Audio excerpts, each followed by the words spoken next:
Good afternoon, guys. Gagawa ako ng lumpia gulay. I-ready ko lahat ng kailangan ko para madali na lang mamaya pag-isa. Ang ingredients ko ito,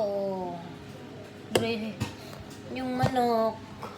Medyo madami akong igisang manok kasi ang alaga kong isa, ang gusto niyang lumpia ay chicken lang ang laman sa loob. Ayaw niya na may kasamang gulay. Of course, ito, bawang, sibuyas, karot, sayote, patatas, ang patatas ko, at saka kamote, para ang lumpia mo ay manamis-namis. Ang kamote yung nagpapasarap kasi manamis-namis ang lumpia mo.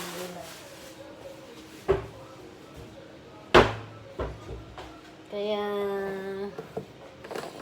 busy lagi si Inday. Ganito talaga pagka gusto nating kumita ng pera, kailangan magsipag. Hindi pwedeng tumunganga lang.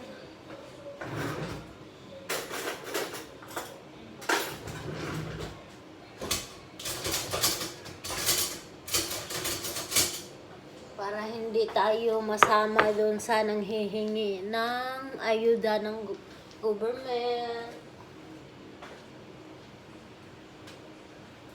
Kahit pa paano, yung pangangailangan natin ay nabibili natin sa sarili nating sikap at hindi umaasa sa iba.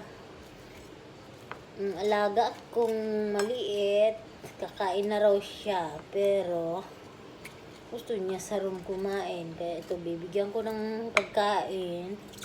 Buti na nga lang at marunong na kumain mag-isa kahit 4 years old pa lang siya.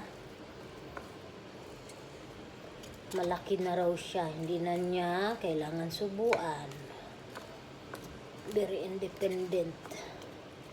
Laga ko, mana sa akin. Guys, ihatid ko lang muna to sa alaga ko itong pagkain.